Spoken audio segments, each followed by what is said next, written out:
gave him to God. You gave him to God? Yes. What do you mean by that? I threw him in the lake, and I gave him to God.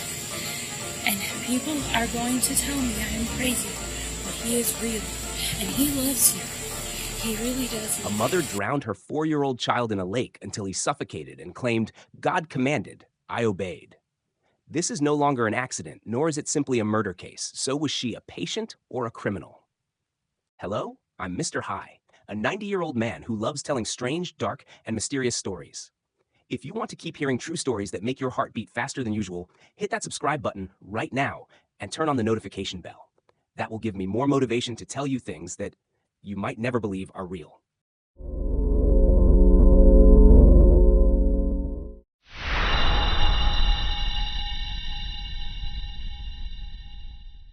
Give to God?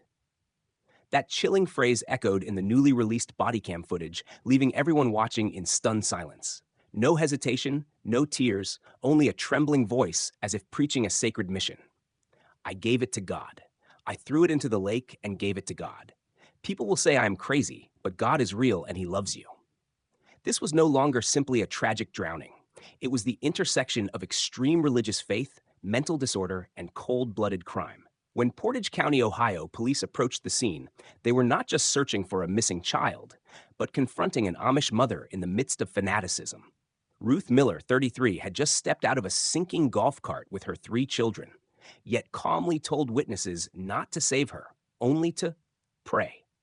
Notice this detail. At that moment, her 18-year-old twin sons and 15-year-old daughter were safe. But when Ruth kept repeating, "I gave it to God," the officers were shocked to realize she was talking about her youngest child, the 4-year-old who had vanished into the cold water. Behind that confession lay a terrifying contradiction. On one hand, Ruth insisted her child was sweet and I love him.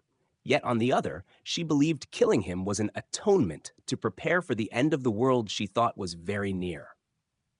This is a classic case of religious psychosis, when the patient hears a divine command and acts as if a messenger. The horror did not end there.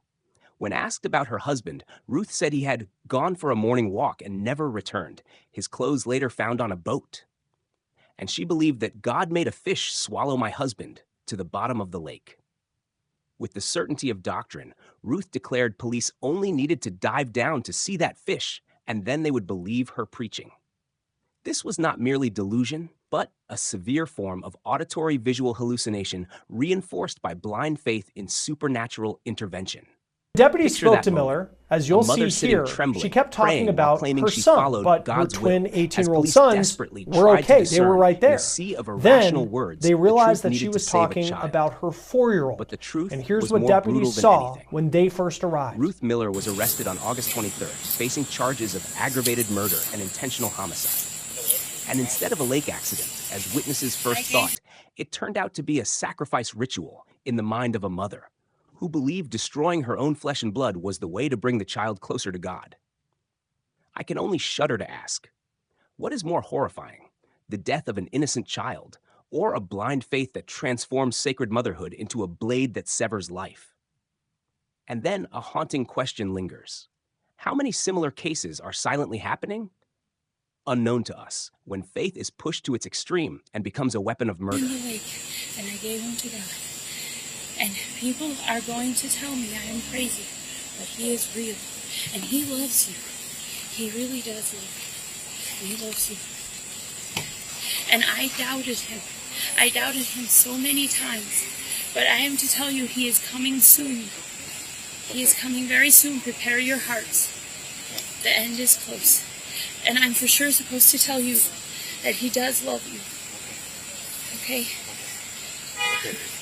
Ma'am, who did you... A woman calmly repeated to the police, "He is at the bottom of the lake, inside a fish. The fish has swallowed him. Dive down and you will see." That statement thickened the air, both absurd and chilling, because there was no fish in that small lake large enough to swallow a grown man whole. But Ruth Miller, a 33-year-old Amish woman, believed in it absolutely, as if it were a religious mission. The police tried to remain calm. They asked her if she was sure her husband had gone for a morning walk and then disappeared. And You're actually supposed to go look for him in the bottom of the lake. And you will find the fish. And you will find my husband. And then you will believe. But ye of little faith that did not believe before seeing. Okay. So send people down to the bottom of the lake looking for a fish that has my husband. How old's your son that's in the lake? 4. He's sweet. I love him. I gave him to God. Okay. 7/9/40 Central. We're out with the mother. She is advising that she threw her... Ruth nodded, saying his clothes were found left on a boat, brown khaki pants, a light-colored shirt, and sandals. To her, that trace was not proof of an accident or disappearance, but evidence that God had taken him to the bottom of the lake and delivered him to the fish. Her mind seemed detached from reality, living in a world of divine revelations. When asked to sit in the police car for safety, Ruth only pleaded to sit with her children, drink a glass of water, and continue praying. Her words sent chills to those who witnessed it. Please call the best divers. This is a miracle from God, and then you will see. Yet the investigation revealed something far more terrifying. Witnesses, including Ruth's own older children, recounted how she drove the golf cart recklessly with her 4-year-old son, nearly overturning it multiple times. She prayed as she drove, seemingly in a state of extreme fanaticism. Then she vanished with the child by the lake. When she returned, Ruth declared she had given the child to God. The older children were horrified, unable to stop her, and police later confirmed she had thrown her son into the lake from the dock, treating it as a religious sacrifice.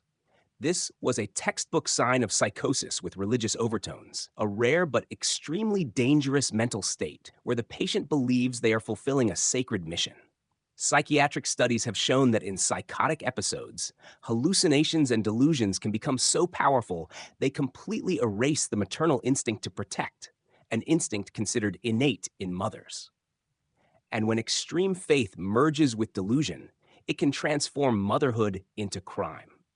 And at first, people thought only the 4-year-old boy was a victim.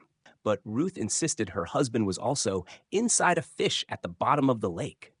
This forced police to search for 2 bodies at once, even though there was no evidence her husband had died.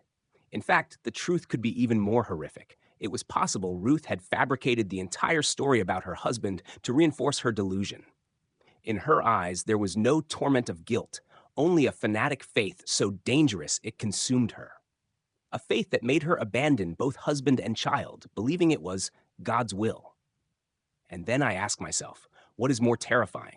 The death of innocence, or the way blind faith can shatter the most sacred bond of humanity?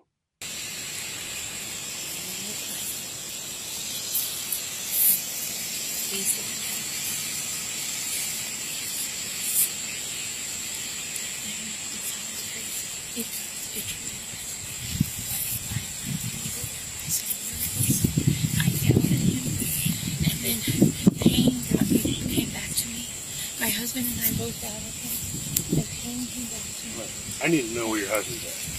He's at the bottom of the lake in a fish. Can you imagine a mother just accused of killing her child, sitting before the police and whispering as if preaching? Do you remember when Jesus was on the cross? He stretched out his arms and said, "Forgive them, for they know not what they do." Her voice trembled, but her eyes radiated a terrifying certainty. When the police repeated the question, "What did you do with your son?" Ruth Miller only smiled, repeating once more, "I gave him to God.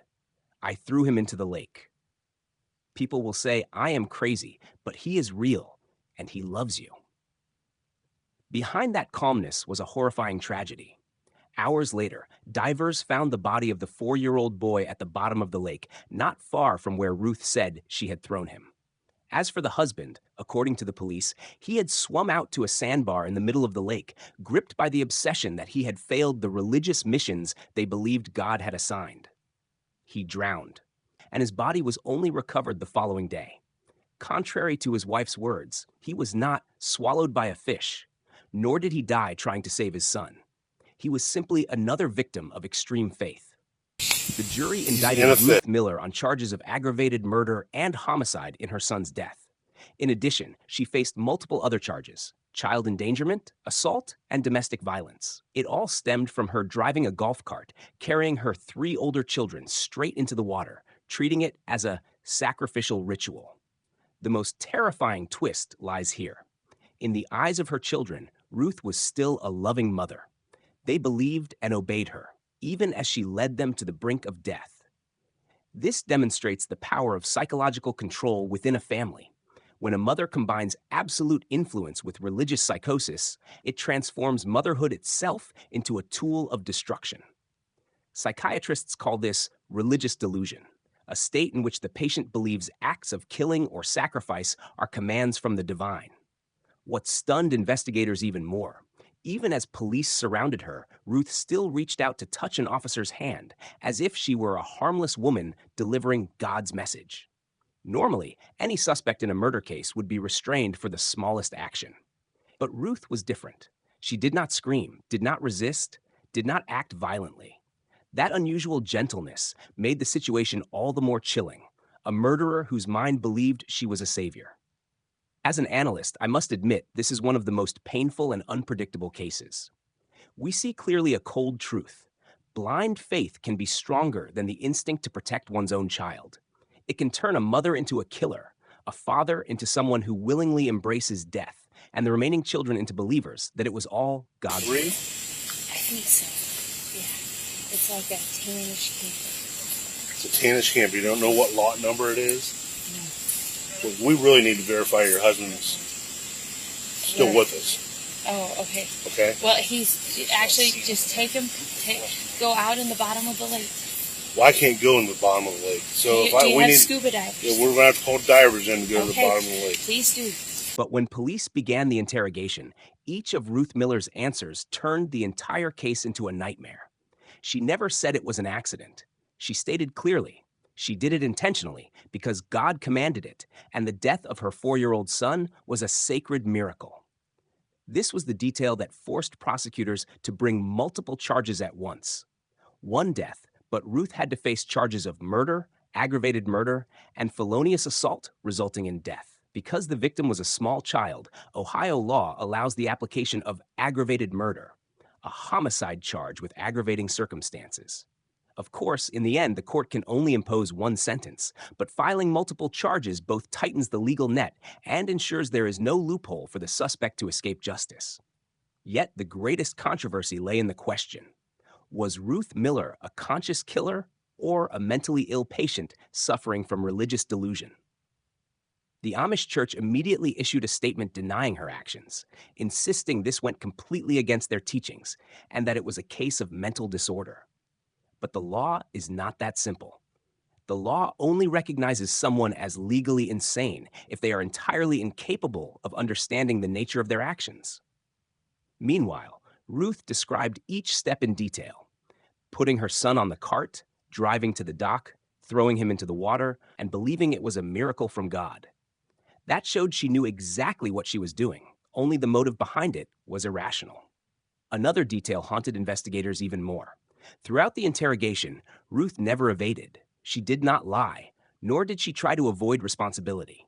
She absolutely believed she was telling the truth, that God had commanded her. Even the sheriff himself admitted, "I don't think she was lying to us. She truly believed God told her to do it." And that was the most terrifying part. As a criminal psychology analyst, I see here an intersection of 3 factors: religious authority, the isolation of a closed community, and a severe psychotic disorder. Together, these elements created a blind spot where all preventive measures failed. Ruth did not act on impulse. She prepared, she believed. She turned her son into a sacrifice. This was a deliberate crime, cloaked in the guise of faith. With all the evidence, everyone could see this was murder. But in Ruth Miller's mind, she had committed no crime. She believed she was God's instrument, that love itself was the reason she ended her son's life. And that is the raw truth that makes us shudder. Because nothing is more dangerous than a killer who feels no guilt, who even believes she has done the right thing, a miracle that God had ordained. The haunting question investigators had to ask immediately was, did she truly understand the unavoidable consequences of this act? Because if Ruth Miller was fully aware her son would drown, suffocate, and stop breathing, yet still carried it out believing God would save him, then this was not some vague mental accident.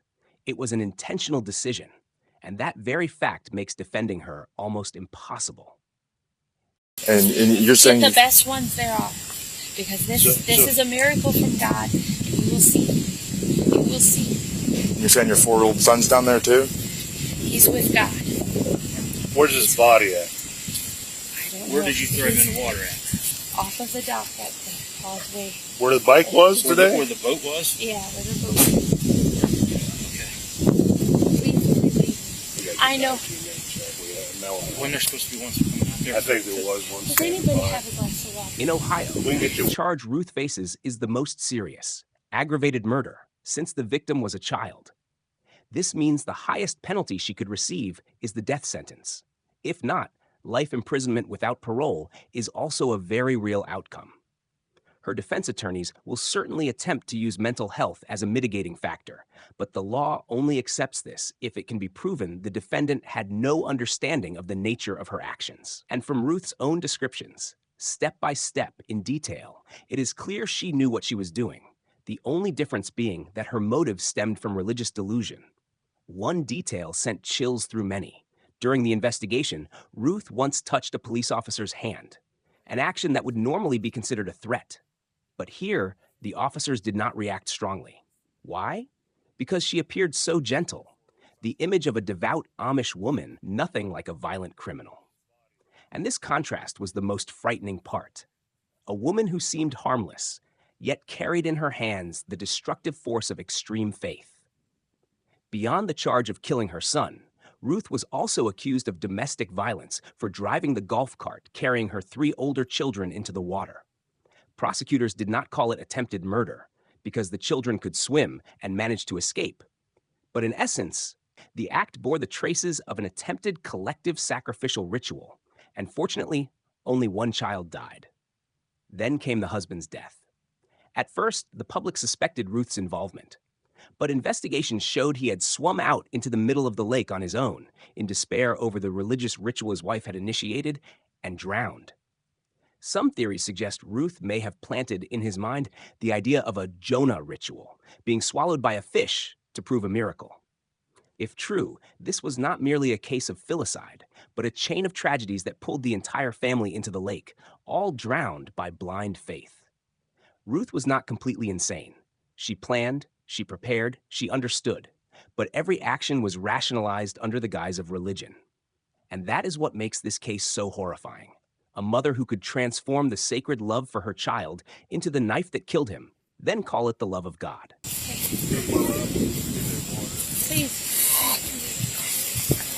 What's up?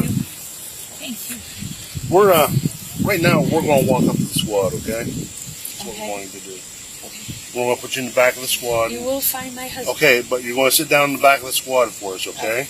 Can I actually just sit with my children? Yeah. And have water? Yeah, we can bring your children over. I would love a glass of water. Let's go up in this squad over Well, here. my children are here. We'll bring them over. Imagine the mother calmly telling the police, "I took my 4-year-old son into the lake and gave him to God."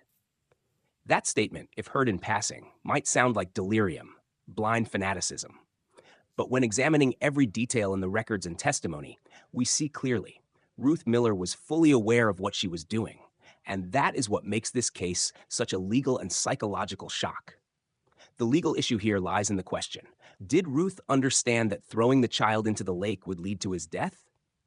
If she understood, and she did it with the belief that God would create a miracle so the boy would not drown, then in criminal terms, she intentionally caused the outcome. That leaves defense attorneys with almost no chance of proving she was unaware at the time of the act. In law, a person can only be considered legally insane if they completely fail to recognize the nature of their actions. Here, Ruth described each step logically. Only her motive was rooted in religious hallucination. For this reason, prosecutors charged Ruth with aggravated murder. Under Ohio law, killing a small child is an aggravating factor, enough to qualify for the death penalty. The possibility that Ruth faces the highest sentence is real, although in practice, the court could impose life without parole or life with parole after a certain number of years. Mitigating factors, such as her lack of prior criminal record, her identity as a mother, her Amish background, often associated with gentleness, will be raised by her attorneys in sentencing arguments. But even so, she still faces the risk of a death sentence because her act was intentional, taking the life of her own son. One complication is that Ruth not only threw her youngest son into the lake, but also drove the golf cart carrying her older children into the water. Fortunately, they were able to escape on their own. This act led to a domestic violence charge. Many wondered, why not charge attempted murder as well? Lawyers explained that since the children could swim and free themselves, the act did not fully constitute attempted murder, though it clearly reflected the dangerous extent of Ruth's extreme thinking. As for the husband's death, why was she not charged in connection? Records show he swam into the lake on his own in despair, seemingly swept into the same fanatic belief. Without evidence, Ruth coerced or incited him. The law had little basis to charge her for that death. But the raw truth remained. Both the husband and the 4-year-old son were found at the bottom of the lake, exactly like the Jonah script, swallowed by the great fish Ruth once spoke of. This detail made the whole story both absurd and chilling, like a haunting reenactment of scripture but ending in real death. What troubles me most is Ruth's attitude. She did not hide, did not evade, did not ask for forgiveness. She believed she had done right, that God would prove the truth. In psychology, this is the hallmark of religious delusion, when a person fully integrates into the hallucination and acts upon it. But in law, that absolute belief shows she was conscious of her actions, making the sentence even heavier. Ruth was not a cold-blooded killer in the conventional sense. She was the embodiment of a tragedy, where extreme faith, cultural isolation, and untreated mental illness fused into a ticking time bomb. When it exploded, the result was not only the death of an innocent child, but also a stark warning to society about the fragile boundary between faith and delusion.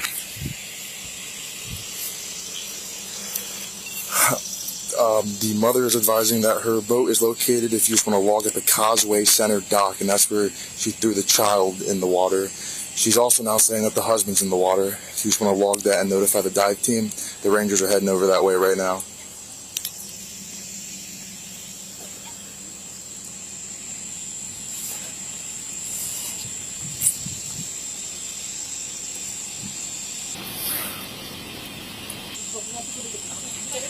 It's not too hard on my knee. So your knee won't hurt you. Please trust me. Okay. It won't hurt you.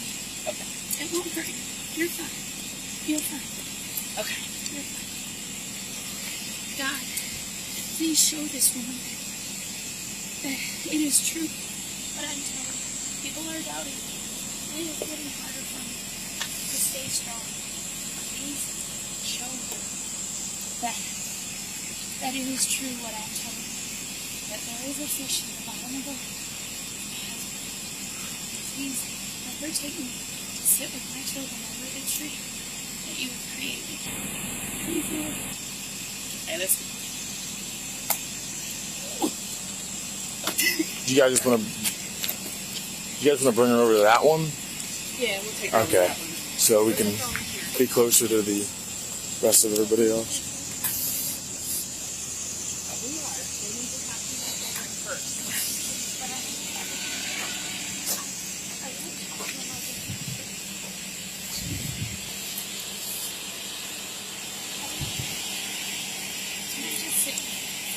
Have a seat right here. We'll go get your children as soon as they're done. No, I want to go with them Right here.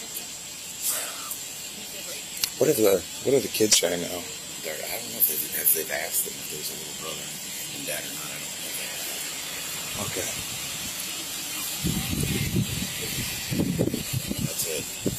At this point. The miracles are true. And these two we doubted too, but they are true. They are. And it's amazing. We can't tell you enough. Do you remember when Jesus was on the cross? Yeah, I remember. And he put his arms out and he said, "Forgive them, for they know not Yeah, what you they told do." me that already. Yes. They didn't know. They didn't know. Yeah, right.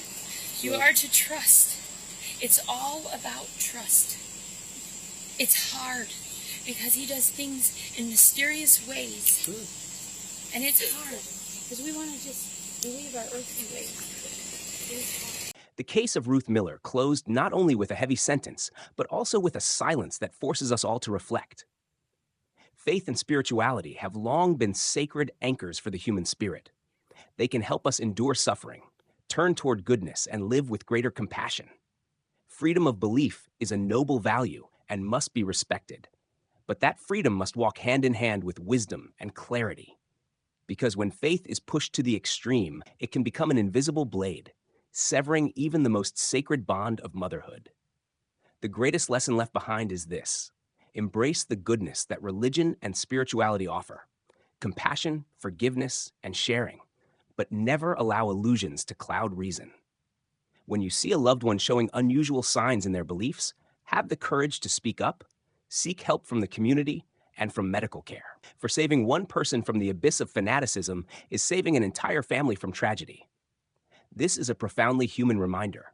True faith never leads to death, but only guides us toward the light of love and life.